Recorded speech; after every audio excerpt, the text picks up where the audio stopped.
Salut tout le monde, c'est David pour la chaîne Monsieur Caméra et aujourd'hui on se retrouve avec une belle bête. J'ai ici la toute nouvelle Sony FX9. Alors c'est que pour quelques heures mais rassurez-vous, on va regarder un peu sa plage de dynamique, son autofocus. J'ai en plus de quoi tester juste derrière moi. Donc voilà, sans plus tarder, on va s'y mettre, c'est parti. Bon alors, en gros, la FX9, c'est quoi? Déjà, c'est du capteur plein format. C'est un capteur qui offre directement de la résolution 6K, mais l'image est directement downsamplée sur de la 4K. On a 15 stops au niveau de la plage de dynamique. Ça, c'est dingue. On a du ND variable à l'intérieur. On a aussi un double ISO natif qui est présent. En plus de ça, on a la promesse que dans quelques temps, on aura directement à disposition via l'enregistrement externe de chez Atomos du 16 bits en ProRes RAW. Bref, la FX9, c'est un peu la masterclass des grosses caméras à l'heure actuelle. Donc c'est vrai que je suis vraiment content en tout cas de pouvoir tester celle-ci, même si ce n'est que pour quelques heures. Alors c'est intéressant aussi de rappeler, c'est que à la base, moi j'ai vraiment commencé sur du Sony.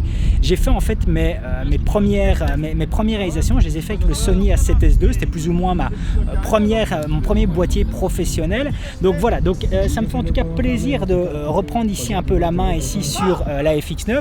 Alors évidemment, si j'ai l'opportunité de faire ça, mais c'est grâce à un des ambassadeurs de chez Sony. Donc Sony en tout cas, si vous voyez cette vidéo, vous remerciez Bruno Mas. D'ailleurs, je vous mets aussi son Instagram directement dans la description. Le gars fait du boulot de malade. Il a craqué, s'est fait plaisir. Il a pris ici la Sony FX9. Donc voilà, donc on va faire quelques tests. Comme je vous ai dit, on va faire des tests classiques au niveau de la plage de dynamique avec surexposition jusque 3 stops, sous-exposition jusque 3 stops. On va regarder aussi l'autofocus, comment celui-ci fonctionne. Et je vais vous faire d'ailleurs un petit test qui est intéressant, mais qui est en corrélation avec la caméra, c'est-à-dire du documentaire entre autres. Donc voilà, donc on va aller un peu plus loin. Là ici, je propose qu'on fasse déjà un petit test juste au niveau de l'autofocus. On a le 100 mm qui est présent ici. On va le mettre à pleine ouverture et on va voir ce que ça donne. Alors, désolé de reprendre le relais en voix off, mais la piste audio était totalement inutilisable. Afin de tester l'autofocus, j'ai mis en scène une situation qui nous est certainement commune à tous, où on se retrouve avec un orateur face caméra qui s'amuse à bouger en long et en large de la scène, voire éventuellement à sortir du champ. Avec cet exercice, on peut voir clairement que l'autofocus agit rapidement et correctement. On retrouve en haut à gauche l'indicateur de distance.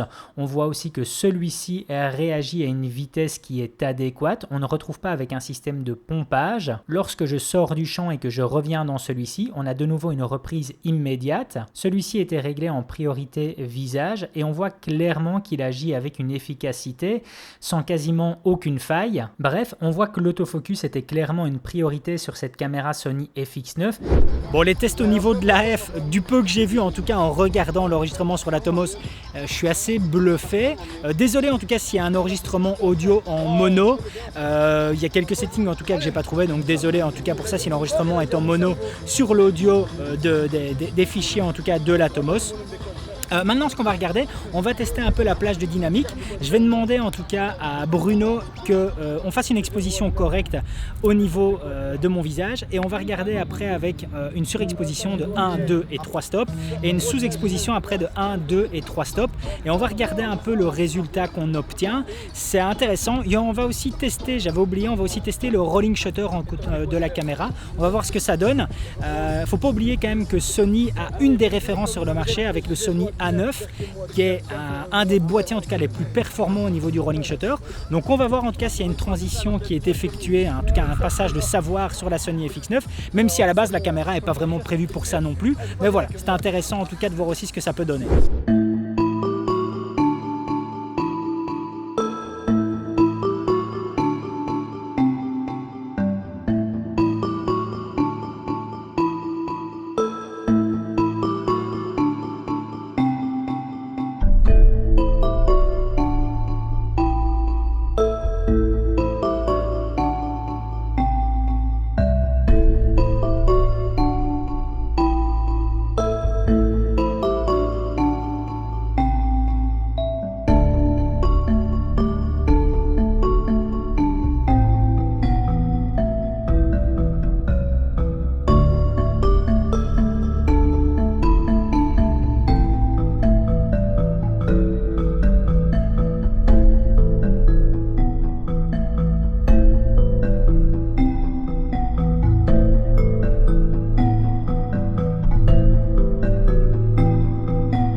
test de la plage dynamique effectué. J'espère simplement que j'ai pas foiré en tout cas dans les réglages au niveau de l'Atomos, parce que c'est vrai, c'est quelques heures de prise en main, c'est histoire en tout cas de fournir quelques exemples et d'avoir du contenu, d'avoir une première prise en main.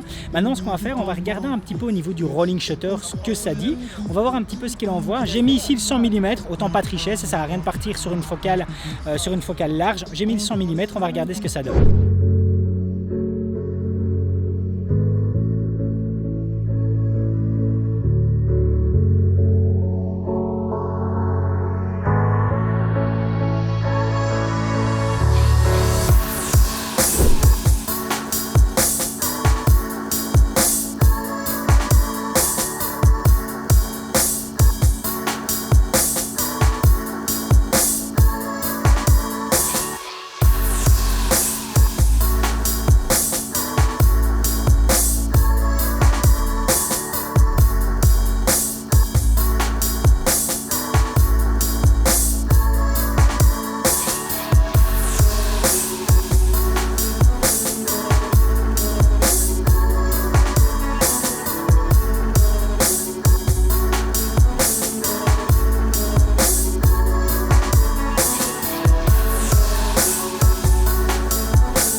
Bon, la vidéo touche à sa fin, je vous ai fait défiler pas mal d'exemples, en tout cas filmés avec cette Sony FX9 sur l'Atomos, uniquement en 25 images par seconde parce que à l'heure actuelle avec l'Atomos, il n'y a pas de possibilité d'enregistrer, en tout cas sur le plein format, en 4K 60 images par seconde. Mais voilà, d'un point de vue utilisation, d'un point de vue prise en main, tout ce que je peux vous dire, c'est que c'est assez impressionnant. Évidemment, la taille est là, c'est pas quelque chose de compact, c'est pas un boîtier, c'est une véritable caméra. L'autofocus remet pas mal de choses en question, c'est vrai que ça fait énormément réfléchir. Donc voilà, j'espère en tout cas que les plans que je vous aurais fait défiler auront permis de vous faire une petite idée sur cette caméra. J'espère surtout pouvoir en tout cas vous faire un test beaucoup plus complet dessus que ce que j'ai fait ici qui était simplement une prise en main. Voilà, je voulais montrer le rolling shutter, je voulais montrer l'autofocus, je voulais montrer la plage de dynamique, ce qu'on obtenait et surtout en tout cas le S-Log, ce S-Log 3 qui est présent dessus, voir ce qui était d'un point de vue étalonnage qu'on pouvait récupérer. Donc voilà, n'hésitez pas en tout cas à me mettre dans les commentaires ce que vous en pensez aussi et surtout si c'est une caméra en tout cas sur laquelle vous voulez voir des tests apparaître, c'est surtout ça, savoir si ce genre de boîtier peut en intéresser certains, enfin de boîtier, de caméra, si ça peut en intéresser certains, n'hésitez pas à me le mettre dans les commentaires. Voilà, c'en est terminé pour aujourd'hui. Si la vidéo vous a plu, n'hésitez pas à mettre un gros pouce bleu, ça me fait super plaisir et puis surtout à vous abonner à la chaîne pour être tenu au courant des prochaines sorties. A plus!